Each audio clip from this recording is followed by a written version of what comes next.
Students, पिछले video lecture में हमने फैराडे के नियम को समझा था और उससे संबंधित कुछ बातों को जाना था। स्टूडेंट्स, आज इस वीडियो लेक्चर में मैं आपको बताऊंगा कि फैराडे के नियम को सपोर्ट करने वाले एक्सपेरिमेंटल एविडेंस क्या है। राइट, तो स्टूडेंट्स, फैराडे के नियम को सपोर्ट करने वाले 3 एक्सपेरिमेंटल एविडेंस हैं। बेसिकली फैराडे का नियम ये कहता है कि जब भी किसी लूप से एसोसिएटेड मैग्नेटिक फ्लक्स में चेंज होता है तो उस लूप में ईएमएफ प्रोड्यूस हो जाता है, इलेक्ट्रोमोटिव फोर्स प्रोड्यूस हो जाता है और उस इलेक्ट्रोमोटिव फोर्स के कारण उस लूप में एक करंट फ्लो होती है जिस करंट को हम बोलते हैं इंड्यूस करंट और ईएमएफ को हम बोलते हैं इंड्यूस ईएमएफ। अब इसके सपोर्ट के एविडेंस क्या हैं? तो कुछ इस प्रकार से हैं कि देखो, मान लो ये हमारा लूप, राइट, और इस तरीके से हम कई प्रकार के लूप्स को तार की सहायता से बना सकते हैं। राइट, और इस प्रकार से कोयल बन जाती है। इस प्रकार से इस कोयल में कई प्रकार के लूप्स हैं। राइट, अब क्या है कि इस लूप से हम एक गैल्वेनोमीटर जोड़ देते हैं। गैल्वेनोमीटर जोड़ देते हैं। अब गैल्वेनोमीटर बेसिकली आप जानते होंगे, आपने लैब में देखा भी होगा कि एक इस तरीके का इंस्ट्रूमेंट होता है। राइट, और इस इंस्ट्रूमेंट पे एक डायल होता है और डायल पे कुछ अंक लिखे होते हैं। राइट, कुछ फिगर्स होते हैं और ये जो अंक होते हैं ये करंट की वैल्यू को शो करते हैं। राइट, और उसके बाद में इसमें एक नीडल होता है और ये जो नीडल होता है, जब ये इस गैल्वेनोमीटर पर कोई भी वोल्टेज नहीं लगाया जाता, राइट, यानी कहने का मतलब है जब इस गैल्वेनोमीटर में कोई भी करंट फ्लो नहीं होती तब ये नीडल बिल्कुल जीरो पे रहती है और जैसे ही इस नीडल में करंट फ्लो होती है, सॉरी, इस गैल्वेनोमीटर में करंट फ्लो होती है तो ये नीडल इस तरफ और इस तरफ डिफ्लेक्ट हो सकती है। ये करंट की डायरेक्शन पे डिपेंड करता है।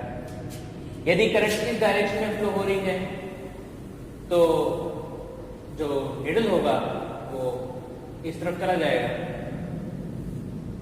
राइट, और यदि करंट इस डायरेक्शन में फ्लो हो रही है तो जो नीडल होगा वो इस डायरेक्शन में चला जाएगा।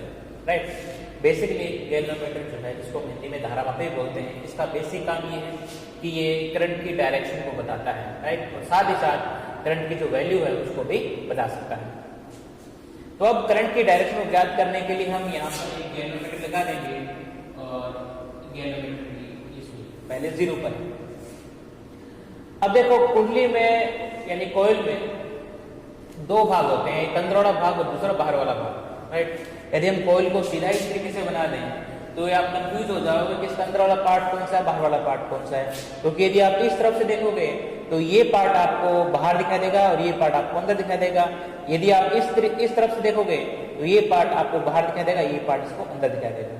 तो इसको बनाने के लिए, यानी इसके अंदर वाले पार्ट और बाहर वाले पार्ट को दिखाने के लिए हम क्या करते हैं कि इस अंदर वाले पार्ट को डैश डैश लाइन के द्वारा और बाहर वाले पार्ट को ये बोल्ड लाइन के द्वारा शो करते हैं। अंदर वाले लाइन को डैश डैश के द्वारा, अंदर वाले पार्ट को डैश लाइन के द्वारा और बाहर वाले पार्ट को इस बोल्ड लाइन के द्वारा दर्शाते हैं। अब चूंकि इस कोयल में कोई भी करंट फ्लो नहीं हो रही, इसलिए गैल्वेनोमीटर 0 शो करता है, 0 पर है। अब क्या करते हैं, हम इस कोयल के पास एक चुंबक ले जाते हैं, एक मैग्नेट ले जाते हैं। ये मैग्नेट का N पोल, ये मैग्नेट का S पोल। राइट, अब इसके बारे में थोड़ा हम जान लेते हैं मैग्नेट के बारे में। अब देखो, जो मैग्नेट होती है उसके 2 पोल होते हैं, एक N और S।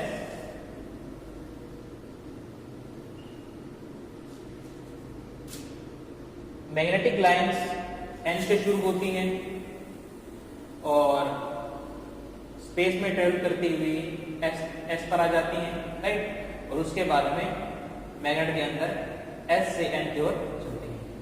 राइट, मैग्नेटिक लाइन जो है स्टूडेंट्स वो कभी टूटती नहीं है, वो लगातार एक लूप बनाती है। राइट, जो इलेक्ट्रिक फील्ड लाइंस होती हैं वो टूट जाती हैं, वो प्लस से शुरू होती हैं और माइनस पे जाके टर्मिनेट हो जाती हैं, लेकिन ये टर्मिनेट नहीं होती, ये लगातार चलती जाती है, लूप बना लेती है। ठीक इसी प्रकार से जो और फील्ड लाइंस होंगी इस तरीके से आप शो करोगे, राइट, डायरेक्ट आप शो करोगे ताकि आपको फील्ड लाइंस से मैग्नेटिक फील्ड की डायरेक्शन का पता चल जाए। तो मैं कुछ फील्ड लाइंस आपको बना के बता रहा हूँ, ये चीजें इंपॉर्टेंट हैं। अब देखो, हालांकि स्टूडेंट्स ये जो फील्ड लाइंस होती हैं एक दूसरे अलग अलग होती हैं, एक दूसरे को नहीं काटती, राइट, लेकिन चूंकि हमने बनाया है इसलिए कुछ लाइंस यहाँ एक यहाँ पे एक दूसरे पे आपको कटती हुई दिखाई दे सकती हैं, पर बेसिकली आप ये मानना कि लाइंस एक दूसरे को नहीं काटती हैं, राइट। तो यहाँ पर ये अब आप देखोगे यहाँ पर फील्ड लाइंस दूर दूर हैं, यहाँ पर फील्ड लाइंस पास पास हैं, राइट, यहाँ पर दूर दूर है, यहाँ फील्ड लाइंस पास पास हैं।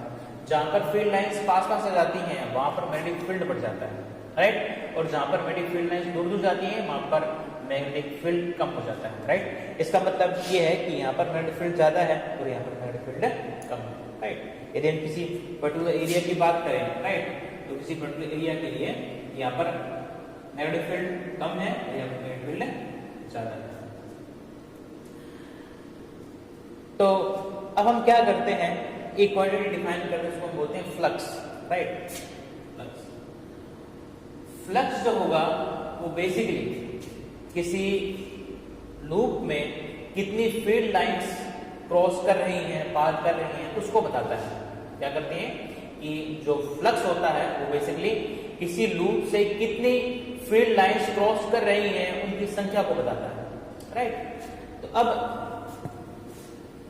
जो फ्लक्स होता है उसको मैग्नेटिक फील्ड और एरिया वेक्टर के स्केलर प्रोडक्ट के रूप में लिखा जाता है, राइट। फ्लक्स को हम किसे नोट करते हैं, किसे द्वारा लिखते हैं, मैग्नेटिक फील्ड और एरिया वेक्टर के डॉट प्रोडक्ट यानी कि स्केलर प्रोडक्ट के रूप में लिखते हैं, राइट। और इसको हम बोलते हैं तो ये क्वांटिटी हमारी होती है ए cos थीटा।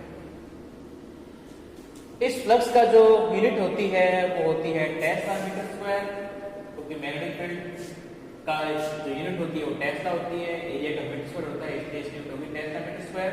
और इसको हम वेबर में लिखते हैं, वेबर, ये बहुत ही फेमस यूनिट है वेबर, राइट। इसको हम नोट करते हैं WB के द्वारा।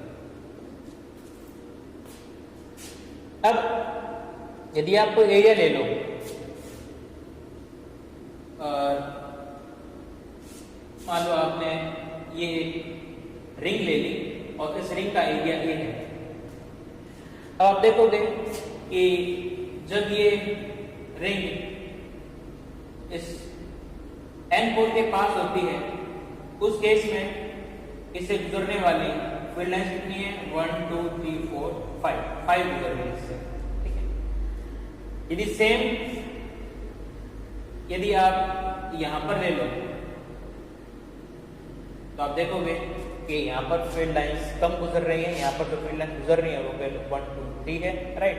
यहाँ पे 5 गुजर रही है लेकिन यहाँ पे कितने 1 2 3। तो यहाँ पर फ्लक्स कम है, यहाँ पर फ्लक्स ज्यादा है, सॉरी यहाँ पर फ्लक्स ज्यादा है तो फील्ड लाइंस ज्यादा है, और यहाँ पर फ्लक्स कम है क्योंकि इस एरिया से गुजरने वाली फील्ड लाइंस कम है, राइट। और इस प्रकार से यदि फ्लक्स में यदि रिस्पेक्ट टू टाइम चेंज होता है तो इस लूप में एक EMF इंड्यूस हो जाता है, राइट। और इस EMF के कारण इस लूप में कंडक्टिव लूप है इसलिए उसमें करंट भी फ्लो होती है और उस करंट को जिसमें मैंने आपको बताया इंड्यूस करंट कहते हैं, राइट।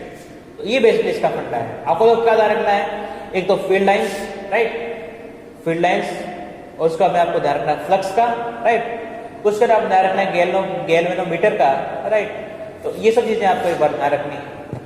तो अब इस एक्सपेरिमेंट को हम शुरू करते हैं। सबसे पहले जब हम इस मैग्नेट को इस कॉइल के पास लाते हैं तो देखा गया इस गैल्वेनोमीटर में एक डिफ्लेक्शन पैदा होता है और इस डिफ्लेक्शन के कारण ये जो निडल है वो नंबर 2 पोजीशन पे चली जाती है, राइट।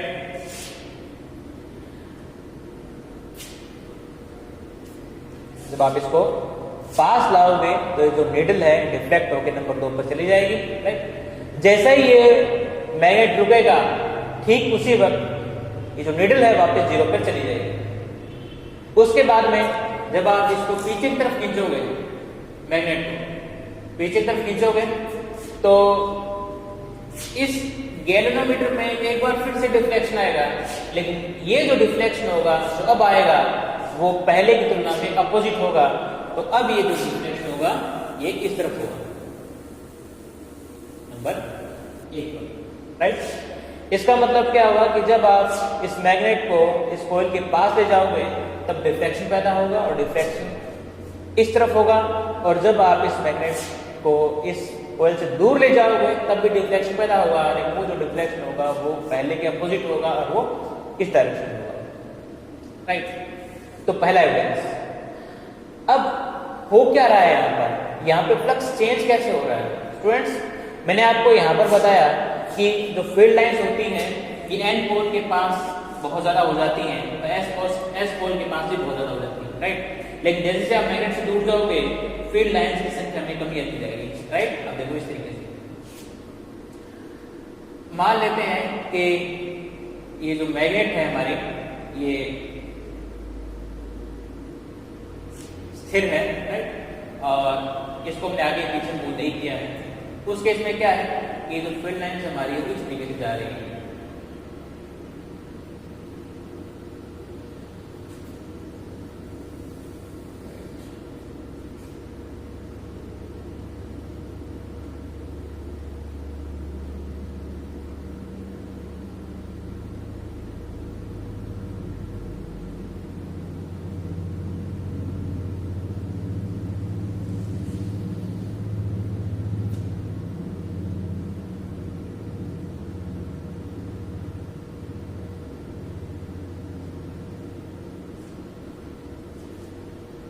ठीक इसी प्रकार से दूसरी फील्ड लाइंस है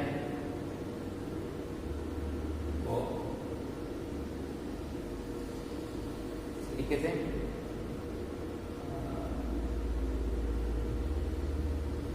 एक फील्ड लाइंस है, एक दूर हम इसको ले जाएंगे। फील्ड लाइन एक दूसरे को काटती नहीं है, इसलिए आप ध्यान रखें आपस में कटनी नहीं चाहिए। और ये हमारी फील्ड लाइंस की डायरेक्शन है। फील्ड लाइंस हमेशा एन से एस की तरफ चलती है और एन से तो बाहर निकलती है, एस के अंदर की तरफ जाती है।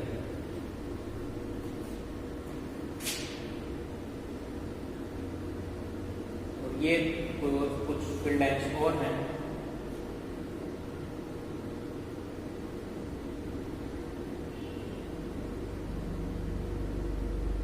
इस फील्ड लाइन को मैं डॉट के द्वारा शो करूंगा। ठीक इसी प्रकार से एक ये फील्ड लाइन है और इस फील्ड लाइन को मैं डॉट के द्वारा शो कर रहा हूं। इसी प्रकार से और भी फील्ड लाइंस इसके आसपास हो सकती हैं, आप इसको और ड्रा कर सकते हैं। अभी देखो क्या हो रहा है। जब ये मैग्नेट आगे की तरफ खिसकती है, अब मान लेते हैं मैग्नेट खिसक के यहां पर आ गई। जैसे ही मैग्नेट आगे की तरफ खिसकेगी, इसका जो एन सिरा होगा वो मान लेते हैं यहां पर आ गया, राइट। जो स्टैंड पोल है वो अब यहां पर आ गया। अब कुछ फील्ड लाइंस ऐसी थी जो कि इस लूप से नहीं गुजर रही थी, इस कॉइल से नहीं गुजर रही थी। लेकिन जब आप इसको आगे करोगे तो ये जो फील्ड लाइंस हैं ये भी इस लूप से गुजरेंगी, राइट। पहले कितनी फील्ड लाइंस थी? 1 2 3 4। लेकिन जब आप इसको इस मैग्नेट वाल की तरफ करोगे तो ये फील्ड लाइंस भी जब इस लूप के अंदर से गुजरेगी, कितनी है? 1 2 3 4 5 6। टोटल फील्ड लाइंस कितनी है? 6। जब इस मैग्नेट को यहां से यहां तक डिस्प्लेस किया जाता है तो उसका एन पोल जो है, जो भी दूर है, वो यहां पर आ जाएगा इस डैश लाइन के पास। और इस कारण से जो फील्ड लाइंस पहले इस कॉइल से नहीं गुजर रही थी, कौन सी, ये वाली दो, वो भी अब उससे गुजरने लगेगी और इसके कारण जो फ्लक्स होगा वो पहली तुलना में बढ़ जाएगा, राइट। जो फील्ड लाइंस थी ये डॉट वाली, ये पहले से नहीं गुजर रही थी, लेकिन जब आप इसको आगे तरफ विस्थापित कर दोगे तो ये फील्ड लाइंस भी इससे गुजरेंगी और इसके कारण क्या होगा, फ्लक्स में वृद्धि हो जाएगी, फ्लक्स बढ़ जाएगा, राइट। जब आप इसको पीछे की तरफ खींचोगे तो इनमें से कुछ फील्ड लाइंस, यानी ये वाली फील्ड लाइंस और ये वाली फील्ड लाइन, ये से बाहर निकल जाएगी, राइट। तो आप इसको पीछे तरफ खींचोगे तो कुछ फील्ड लाइंस कौन सी, ये वाली और ये वाली, ये से बाहर निकल जाएगी। तो इसके कारण इस कॉइल से गुजरने वाले फ्लक्स में कमी आ जाएगी, राइट। देखो अभी इसमें कितनी आ रही है, जो कि इस कॉइल से गुजर रही है फील्ड लाइंस कितनी है, देखो 1 2 3 4। जब आप इस मैग्नेट को आगे तरफ खींचोगे तो ये जो फील्ड लाइंस है ये भी इसके अंदर से गुजरेंगी, तो इसे कारण अब फ्लक्स कितना हो जाएगा, 6 के इक्वल, राइट, क्योंकि 6 फील्ड लाइंस इस कॉइल के अंदर से गुजर रही है। अब यदि आप इसको पीछे की तरफ खींचोगे और इसी कारण जो एन सिरा है वो मान लेते हैं यहाँ पर आ गया, और उसी कारण क्या होगा, ये जो बाहर वाली फील्ड लाइंस होंगी, ये वाली, ये दोनों, ये भी अब इस कॉइल से नहीं गुजरेंगी, इस कॉइल से दूर गुजरेंगी, जिस कारण से इस कॉइल के अंदर से गुजरने वाले फील्ड लाइंस की संख्या पहले की तुलना में कुछ कम हो जाएगी, और जब ये दो भी बाहर निकल जाएगी तो कितनी हो जाएगी, पीछे कितनी, 2 रह जाएगी, ये 2 रह जाएगी, यानी आगे करोगे तो 6 हो जाएगी, पीछे करोगे तो 2 रह जाएगी। इस कारण से जब आप इस मैग्नेट को आगे या पीछे करते हो तो फ्लक्स में चेंज होता है, राइट। और जब फ्लक्स में चेंज होगा तो जैसे फैराडे का नियम कहता है, जैसे फ्लक्स में चेंज होगा तो इस कंडक्टिंग लूप में इंड्यूस ईएमएफ पैदा होगा, और इस इंड्यूस ईएमएफ के कारण इस सर्किट में करंट फ्लो होगा, इस कॉइल में करंट फ्लो होगा, और इस करंट के फ्लो होने की जो डायरेक्शन है, राइट, वो इस मैग्नेट के आगे या पीछे होने, या फिर आप ये कह सकते हो कि इस फ्लक्स में कमी या वृद्धि होने पर डिपेंड करती है, राइट। तो इस प्रकार से जब इसके फ्लक्स में वृद्धि होगी तो करंट इस डायरेक्शन में फ्लो होगा, राइट। तो मैंने आपको बताया कि गैल्वेनोमीटर की जो सुई होती है वो डायरेक्शन को शो करती है, इसलिए ये जो नीडल होगी ये इस पोजीशन पर डिस्प्लेस्ड हो जाएगी, यानी कि नंबर 2 पर चली जाएगी, राइट। और जब आप इसको पीछे की तरफ खिसकाओगे तो फ्लक्स में कमी होगी, और जब फ्लक्स में कमी होगी तो ये जो हमारी नीडल होगी ये पीछे की तरफ चली जाएगी, यानी कि अपोजिट डायरेक्शन में रिफ्लेक्ट हो जाएगी, और उस डायरेक्शन और उस केस में जो करंट होगा वो इस डायरेक्शन में बहेगा, राइट। तो इस प्रकार से इसका एक एविडेंस मिलता है। दूसरा एविडेंस क्या है, बहुत सिंपल है, कोई चीज है।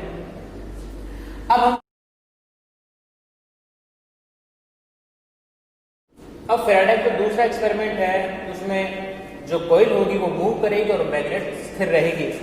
तो अब एक्सपेरिमेंट नंबर 2 क्या कहता है कि कॉइल है,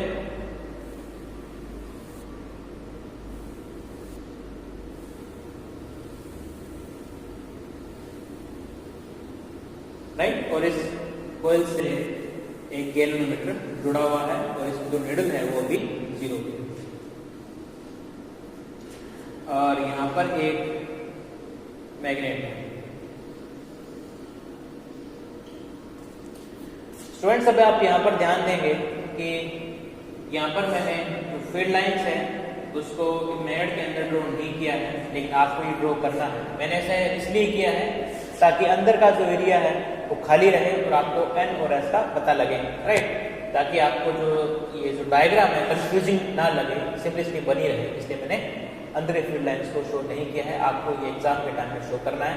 आप भले फील्ड लाइन की संख्या कुछ कम कर दें, पर आपको अवश्य रूप से ये फील्ड लाइंस है ये पूरी आपको शो करनी है। आपको ध्यान रखना है कि जो फील्ड लाइंस होगी मैग्नेटिक फील्ड की वो टर्मिनेट नहीं होती, एक पूरे लूप का निर्माण करती है, राइट। इलेक्ट्रिक फील्ड होता है, इलेक्ट्रिक जो फील्ड लाइंस होती हैं वो टर्मिनेट हो जाती हैं, राइट, लेकिन ये टर्मिनेट नहीं होगी, ये पूरा एक लूप का निर्माण करेंगी, राइट।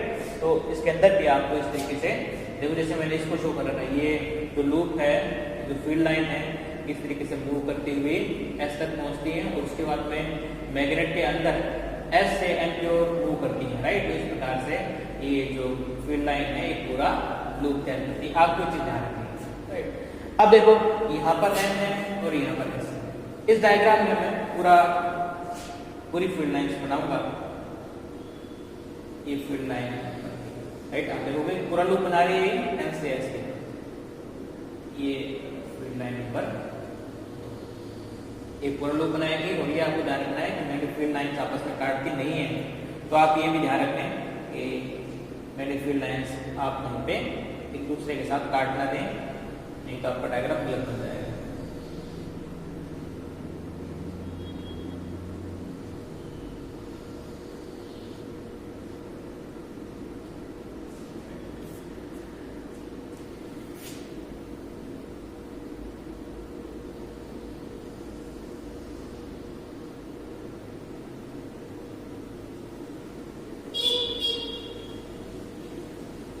तो देखें इस प्रकार से ये फील्ड लाइन आपने बना ली।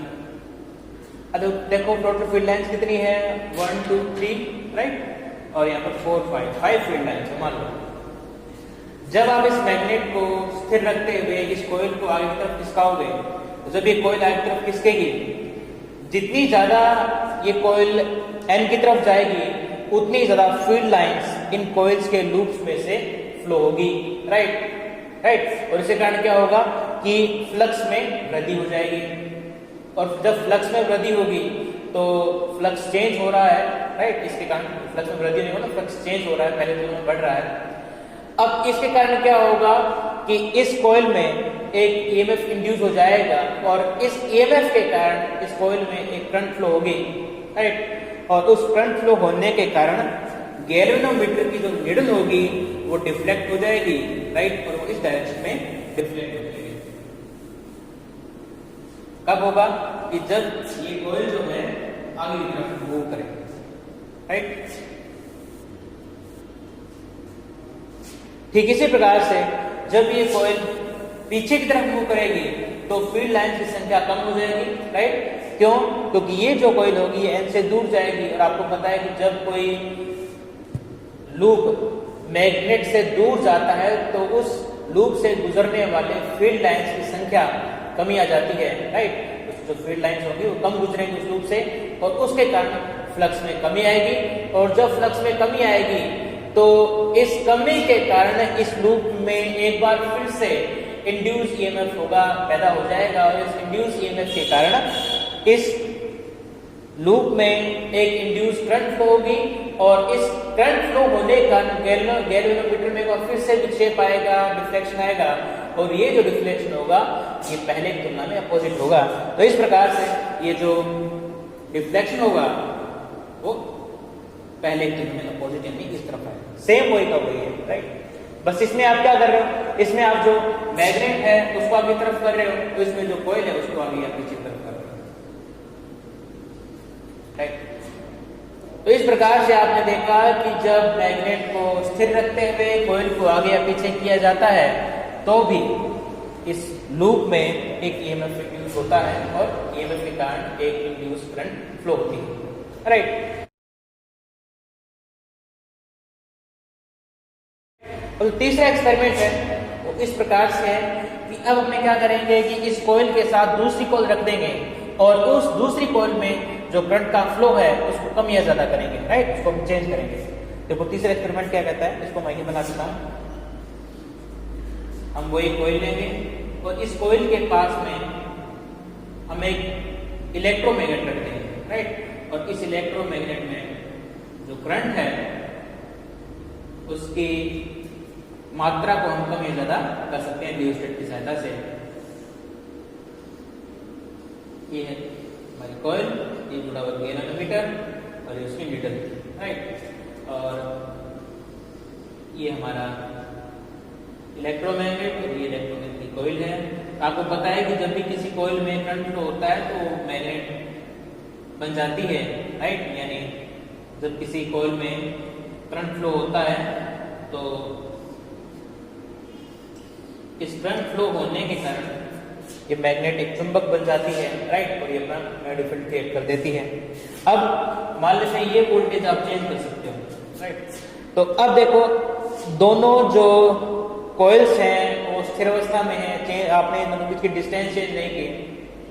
अब आप क्या कर रहे हो, शुरुआत में जब आप इसको कांस्टेंट पे रखते हो, आप इसको कम या ज़्यादा नहीं करते, इस कॉइल में कांस्टेंट करंट फ्लो होती रहती है, उस केस में जो गैल्वेनोमीटर है उसमें जीरो शो होता है, यानी जो इसकी जो निडल होती है वो जीरो पे रहती है। जब भी आप इस कॉइल में फ्लो होने वाली करंट की मात्रा को बढ़ाते हो, राइट, रियोसेट की सहायता से, आप ये भी कह सकते हो जब आप इस वेरिएबल बैटरी की सहायता से जब आप इसकी वोल्टेज चेंज करते हो, वोल्टेज बढ़ाते हो, तो इस कॉइल में फ्लो होने वाली करंट बढ़ जाती है और जिसके कारण इस कॉइल में ज़्यादा मैग्नेटिक फील्ड बन जाता है। ज़्यादा मैग्नेटिक फील्ड यहाँ पर बनेगा तो इस लूप से गुजरने वाले फील्ड में वृद्धि होगी, सीधी सी बात है। यहाँ पर जब ज़्यादा मैग्नेटिक फील्ड क्रिएट होगा तो इस लूप से गुजरने वाले फील्ड की संख्या में वृद्धि होगी, फील्ड लाइन में वृद्धि होगी, राइट। और इसके कारण क्या होगा कि जब फील्ड ज़्यादा बढ़ेगा तो उसके कारण जो फ्लक्स होगा वो भी ज़्यादा होगा, राइट, बाई भी है। जब आप इसमें इस कॉइल में फ्लो होने वाली करंट की वैल्यू को बढ़ाओगे तो बी बढ़ेगा, राइट। और जब ये बी मैग्नेटिक फील्ड है इस कॉइल से गुजरेगा तो इस कॉइल से गुजरने वाले फ्लक्स में वृद्धि होगी, राइट। एरिया आपने चेंज नहीं किया, केवल आप बी की वैल्यू चेंज कर रहे हो। जैसे ही बी में वृद्धि होगी वैसे इसके फ्लक्स में वृद्धि होगी और फ्लक्स में वृद्धि होने के कारण इस कॉइल में करंट फ्लो होगा, राइट। और जो करंट फ्लो होने की जो डायरेक्शन होगी वो सेम रहेगी, पोजीशन नंबर 2। कब? जब आप करंट इंक्रीज करते हैं। ठीक इसी प्रकार से जब आप इसी करंट को कम करोगे, राइट, और करंट कम करोगे तो आपको एक डिफ्लेक्शन मिलेगा इस गैल्वेनोमीटर में, और ये जो डिफ्लेक्शन होगा ये पहले तुलना में अपोजिट होगा और वो डिफ्लेक्शन इस तरीके का होगा। कब? जब आप करंट कम कर देते हो। तो इस प्रकार से आपने देखा कि यहाँ पर मैग्नेटिक फील्ड में जब चेंज होता है विद रिस्पेक्ट टू टाइम तो भी दूसरी कॉइल में फ्लक्स चेंज होने से इंड्यूस ईएमएफ पैदा होता है और इस इंड्यूस ईएमएफ के कारण करंट का फ्लो होगा। तो इस प्रकार से आपने तीनों एक्सपेरिमेंट में जाना कि जब आप मैग्नेट को आगे पीछे करते हो, जब आप कॉइल को, तो इस प्रकार से आपने तीनों एक्सपेरिमेंट में जाना कि जब आप मैग्नेट को कॉइल के पास या दूर ले जाते हो, जब आप कॉइल को मैग्नेट के पास या दूर ले जाते हो और जब आप फील्ड में चेंज करते हो तो इन तीनों के कारण ही फ्लक्स में चेंज होता है और फ्लक्स में चेंज होने से इस सर्किट में करंट फ्लो होता है और गैल्वेनोमीटर में विक्षेप एंड डिफ्लेक्शन होता है। तो स्टूडेंट्स ये थे कुछ एविडेंस, एक्सपेरिमेंटल एविडेंस जो कि फैराडे के लॉ को सपोर्ट करते हैं। नेक्स्ट लेक्चर में हम फैराडे के फैराडे के नियम में जो करंट फ्लो हो रही है उसकी डायरेक्शन को लेंस के नियम के आधार पर समझेंगे। Thank you students.